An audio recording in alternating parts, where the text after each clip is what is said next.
The biggest test match of the year, the World Test Championship. Every team wants to be a part of it. I love it. I think it's a great idea. It means every test match throughout the season is important. Two Southern Hemisphere sides coming off not playing any test cricket for months and months on end. Like, I can't remember the last time South Africa played a test match. And obviously Aussies were January, February when we were in Sri Lanka, which was different conditions again. South Africa, again, underrated. Pay them the respect they deserve. They deserve to be there. I think they're a very good team. If they can execute their skills, South Africa got a good attack. They can knock Australia over early. They'll give themselves a chance. We are going to ask the great Michael Clarke, of course. The big one, I mean, who wins? I think it will be... Hello and welcome back to Beyond 23, your favourite cricket potty, unpacking all things international cricket all around the world. My name is Erin Holland and of course I have Michael Clarke alongside me. Pup, I mean, you've had a second to breathe. IPL is done and dusted for another season, but you're straight back to work because World Test Championship. Test time. Yeah. Test time. I can't believe I'm saying that already, but here we are, another test for the Aussies and over in England against South Africa. Yeah, and the biggest test match of the year, the World Test Championship. Every team wants to be a part of it. I love it. I think it's a great idea. It means every test match throughout the season is important. You want to win. You want to be a part of this one-off game. At Lords as well. I think as a player, Lords is your favourite ground. The history, the tradition that comes with playing there, it's so special. I think we're going to get to, and I think it's probably fair that this game is played all around the world, though. I don't think it should be played just at one venue.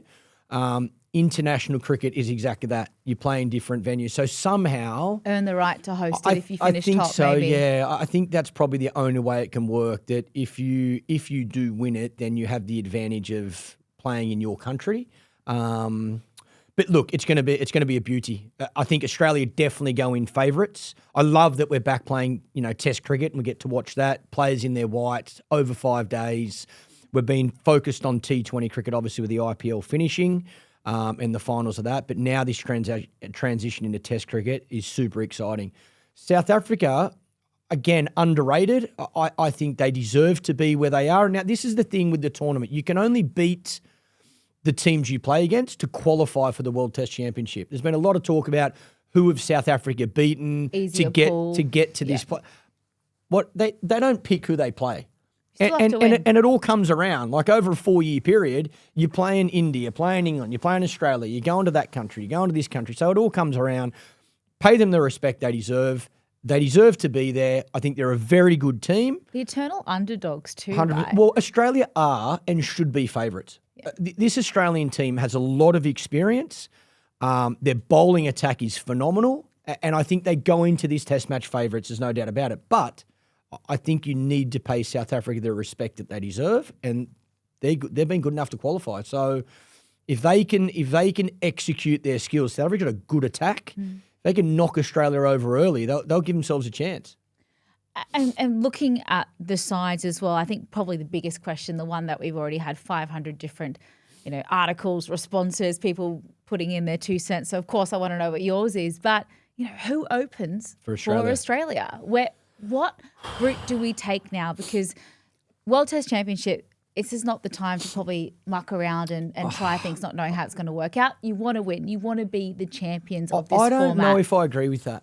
Okay. I think Australia missed a trick in not opening the batting with Sam Constas in Sri Lanka. Yeah. I don't know if you ever get a perfect time to bring someone into Test cricket. If the kid's good enough, let him play. And Test cricket is exactly that. Playing international cricket means you've got to make runs and play all around the world. Otherwise, I'd love to just bat in Australia. They're the conditions I know so well. So horses for courses is not your... I don't think so. And especially opening the batting, it's a specialist position. If he's good enough, if you're 40, if you're 16, if you're good enough, get him in. So, I think they've shown their hand though. They didn't pick him in Sri Lanka. They went with Travis Head there. I think they won't pick him here in the World Test Championship. But I don't know if I agree with the reasons behind it. I think their choice Cameron Green comes straight back in. They've made it clear, even as a batsman, they seem a good enough batter to bat in the top 4. And he's been performing exceptionally well in the county system at the moment. Which is still, county cricket is very different to international cricket. But yes, it's runs on the board. Conditions-based, though. It's runs on the board. Ready. I think he'll bat 3, and I think Marnus Labuschagne will open. Now, if they go that way, it also shows their hand where they see Marnus. They're saying to Marnus, this is your last chance. You're fighting to keep your place Well, in the I think side. they're nearly hoping, pick him, don't make runs. So then after this, we go to the West Indies and we want Sam Constas to come and play then. And Marnus doesn't play at all. And Marnus' career's over. If they drop Marnus, his career's over. I think this will really show their hand in where they see Marnus Labuschagne.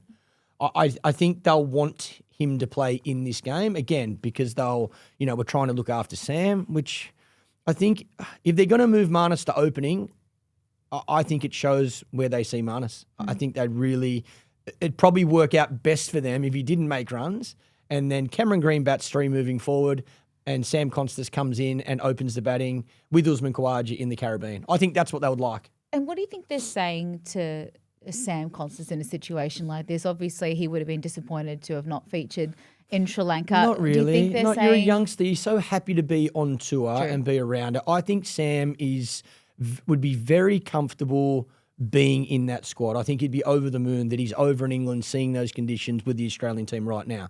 Yes, you want to play, but I think as a youngster to be in the group is a blessing anyway. So I can't think, like, I don't know, maybe I'm wrong. Maybe it is better for Sam to start against the West Indies, but I don't mean to be rude. Like, playing Sri Lanka in Sri Lanka is not playing India in India. There's a big difference. I think Sam should have played in Sri Lanka.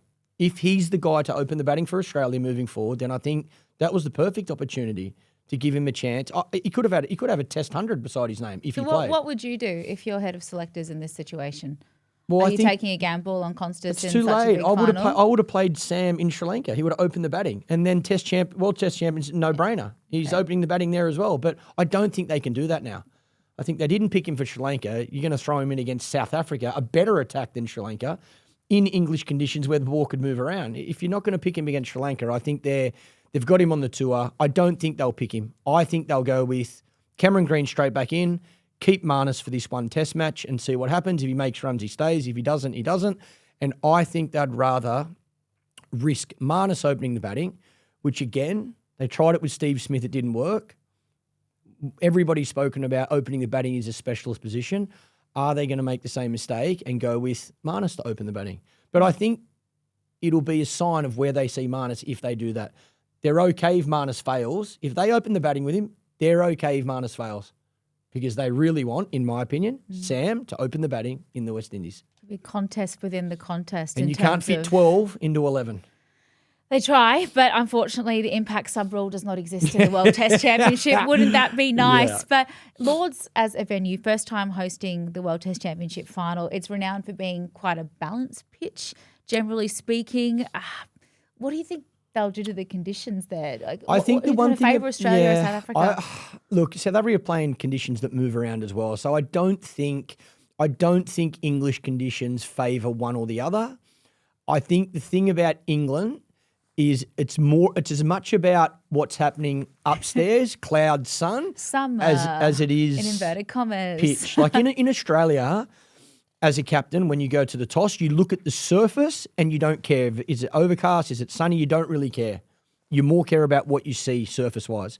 In the UK, it's different. In the UK, yes, you look at the pitch, but you also care about what the forecast is, because the ball moves around when it's overcast and can be an absolute batting paradise when the sun's out.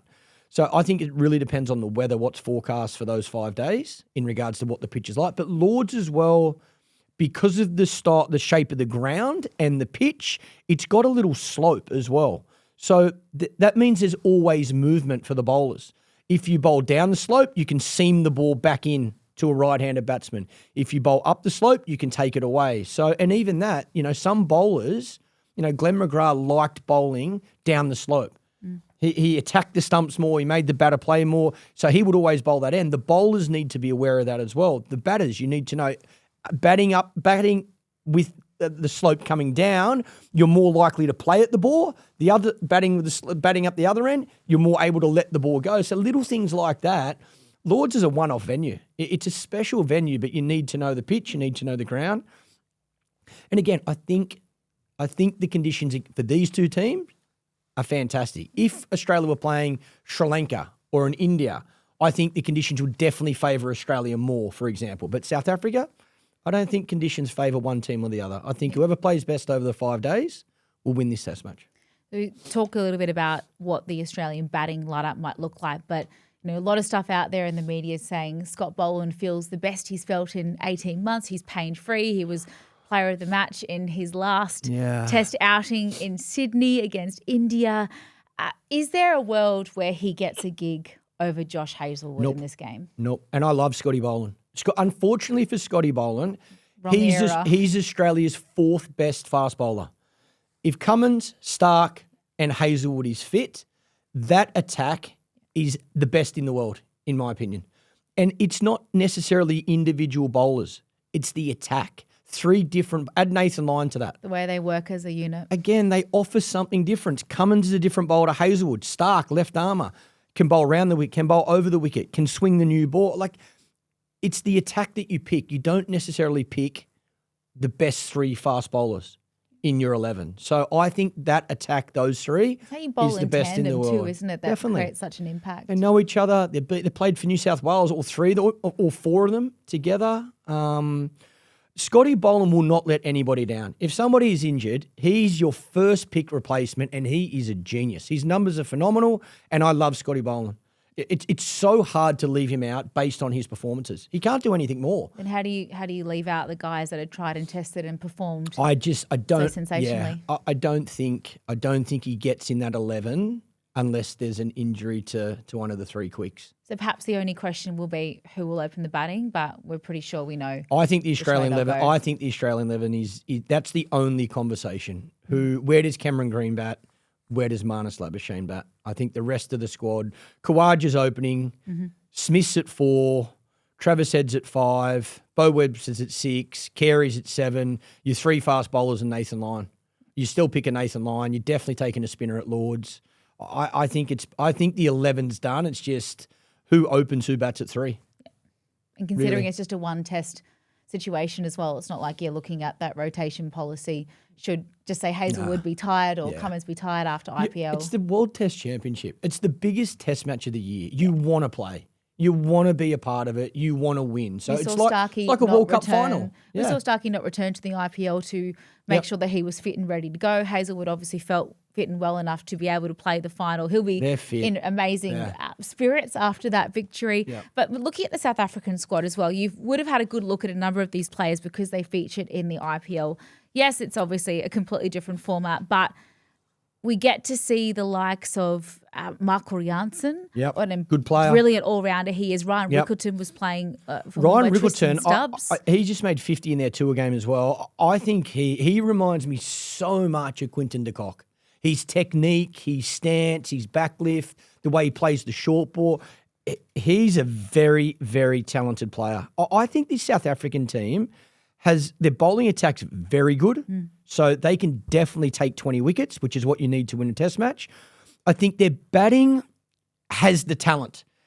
Can they handle the Australian attack in those conditions is going to be the number one challenge for them. Can they not lose too many wickets against that new ball, that new Duke ball? But in regards to talent, Aiden Markram, mate, what a player. Yeah. I think for me, he's South Africa's most important batsman. I think he's in good form, very good technically, can make a big 100. So I think he's Australia's big wicket. So like I say, they've got enough talent in that team. A lot of pace there as well. We get to see Kagiso Rabada back for the first time since that ban as well. He'll have a bit of a point to prove, probably on and off the field. Look, again, I don't want to get into the ban stuff. The thing that I think fans are confused about is why the rules are different for every country. Like, why is there I don't even know what substance was in his system. But what's 1 month ban? What does that mean? Like, you either don't get banned or get banned for. I thought the minimum ban was 2 years, But I don't know enough. I don't know if the rules have changed since I've played as well. So, again, the experts make the decisions. They've said he's fit, he's fine and can come back and play. So you move on, in my opinion. He's a star. He's a brilliant bowler. He bowls rapid. I think he's got that aggressive approach. Probably a lot of emotion behind the performance as And, well. and Really... maybe he will feel, no doubt he'll be disappointed with what's gone on. He'll want to repay South African cricket. He'll want to repay all the fans that love him. So what a way to do it. Come out in the World Test Championship, bowl like a genius and help your team win. I think South Africa have got nothing to lose. It seems like we always underplay just how brilliant they are, and then they come out and surprise everyone by making another World Cup final, making another World Test Championship final. I don't think that's South Africa's challenge. I think South Africa's challenge is winning one of them. I think they're always good enough. We spoke about it in the World Cup, didn't we? They're always good enough to qualify for these big tournaments, to get to the top of the tree.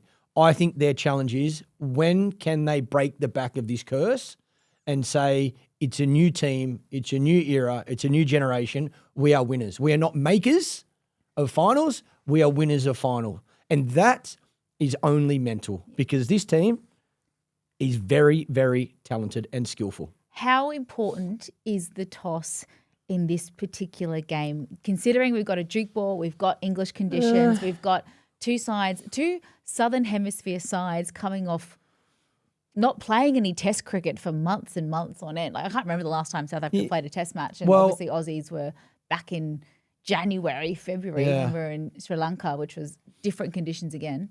I think Australia now have a lot more we're willing to bowl first attitude than ever before. I think Paddy Cummins, being a bowling captain as well, I don't think he hesitates around. If he's uncertain, I think he probably favours bowling first.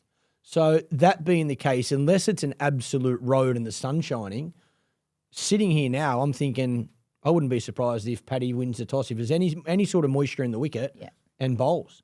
Look, I'm still a little bit old school. I still think in pressure games, like a World Cup final, like a World Test Championship or a big game in a series, I still like runs on the board.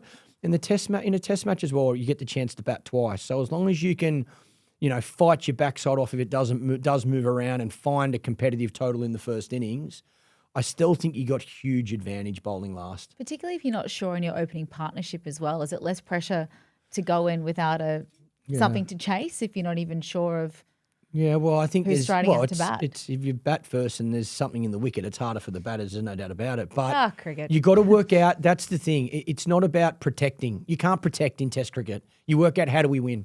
What's the best way for us as a team, this 11 players that we've selected, to win this game? And whatever you think that is, you back your gut and you go with it. But you can't protect if Marnus Labuschagne's opening the batting or Usman Khawaja says, I think we should bowl because it's a bit green. Mate, I'm not here for green. I'm not here for protection. I'm here for winning.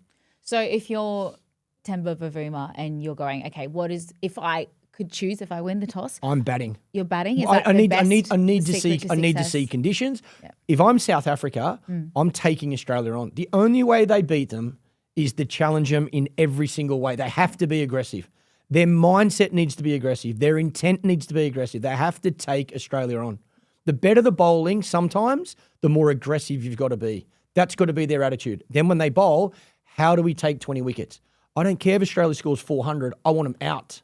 I want to keep fielders in attacking positions. Yes, there's a time and place to defend, to protect, but I've got to be thinking, how am I getting this guy out? If they hesitate, they can't beat this Australian team.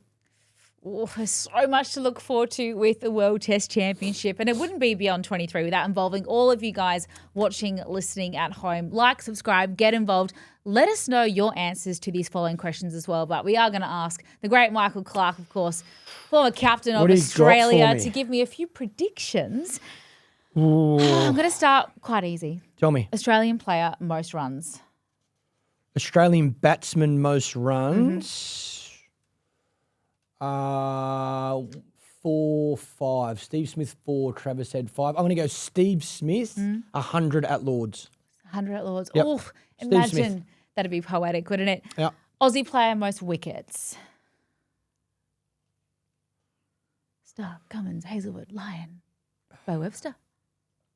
Josh Cameron Hazelwood. Green. Josh Hazelwood. I watched him bowl in. He went back to the IPL. Yes, RCB qualified. He went back to the IPL to make sure he was bowling. I watched him in the lead up to one of the games. I reckon he bowled 6 or 8 overs in the middle of the ground. He was prepping. Prepping during the He was test prepping during the finals of the IPL. This guy wants to do well in this game. The way he reinvents himself as well and circumnavigates every issue that he's improved. Josh Hazelwood, it's phenomenal watching him bowl in 2020 cricket because when he started, he wasn't a great T20 bowler. Mate, now he's a freak in all 3 formats. I love him. I reckon he's underrated, Josh Hazelwood. Innovated. Yep. I'm going to go Stark with a lot of poles up front, I reckon. Yeah, if it swings, there's a bit in it. If it swings, again, down the slope to the right-hander, Stark, he could be lethal. Lords generally doesn't swing much. It seems. So, a little jukey? I've seen Mitchell Johnson have a tough test match at Lords because there wasn't any swing and he wasn't a big seamer of the ball. So, yeah, let's see. All right. South African batter. Most runs.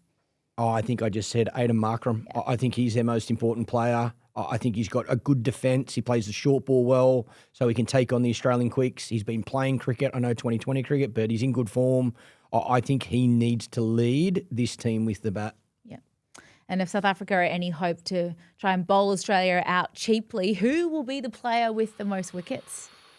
Well, let's go with Rabada because he's got so much he's got so many reasons to take 5 wickets, for example, and lead South Africa to bowling this Australian team out. I think redemption arc. I think you might see the best of Rabada in this Test match. I think he'll be fired up to pay his thanks and gratitude and respect to South African cricket and to the fans that have stuck by him. The big one. I mean, who wins? What's the result? Australia win. Australia are favourites. I think it will be an upset if they lose. I'm not saying they can't lose. I think Test cricket may the best team win, but I think they are the better team on paper. Doesn't always mean you win, but I'm going to say Australia will win. I think they want to win this game. It's not like we've been here before, we've won it before, we don't really care. I think, like I say, Hazelwood's bowling during the T20 finals of the IPL. He's test match bowling, prepping for this game. Mitchell Starc doesn't go back, so he stays at home so he can bowl with a red ball and get himself ready. Which goes to show that none of them think that their inclusion in this playing 11 is a foregone conclusion. Yeah. It's not a given. There's always people knocking down the door, and we're seeing potentially a transition period about to hit Australia. Yeah. These guys want to make it to the Ashes. This is the first step. Yeah. Well, there's a lot of cricket to go down. There's no doubt about it. These guys are getting older. And the other thing, I love their attitude. It doesn't matter who we're playing. We want to win. Yeah. That's welcome to playing for your country. You want to win every game. And yeah, I think they'll be fired up, the Aussies. I think they'll be tough to beat. Very well said. So if they do win, that means one of them is probably our player of the match. Who gets that gong? It's got to be either my leading run scorer in Steve Smith or my leading wicket taker in Josh Hazelwood. I'm going to go Smitty. I just think he's been out of the game. He didn't play IPL. He's actually been over in New York. He lives in New York. Him and his wife live there. So I know he's been training hard fitness-wise. He will hit 1,000 balls leading up to this test match. So I think he'll be ready. And the fact he's not playing, in the IPL, this is his stage. He's been waiting to get back out onto that cricket field. So I'm going to say Steve Smith, make 100 at Lords, help Australia win the test. Oh, it's so exciting. It does feel like summer's come early because the World Test Championship is starting at Lords on the 11th to the 15th of June. That is next week. I'm so excited. I feel like we're just getting started here at Beyond 23. Again, guys, thank you so much for joining us for another episode. Like, subscribe, make sure you comment. If you're watching this on YouTube, do let us know what you feel about Michael Clarke's kicks and his get up once again. We've loved being back with you, and look, worth staying up late for all of our Aussie friends because let's see if Aussies can get things off to a winning start. Bye for now, though. Thanks for joining us.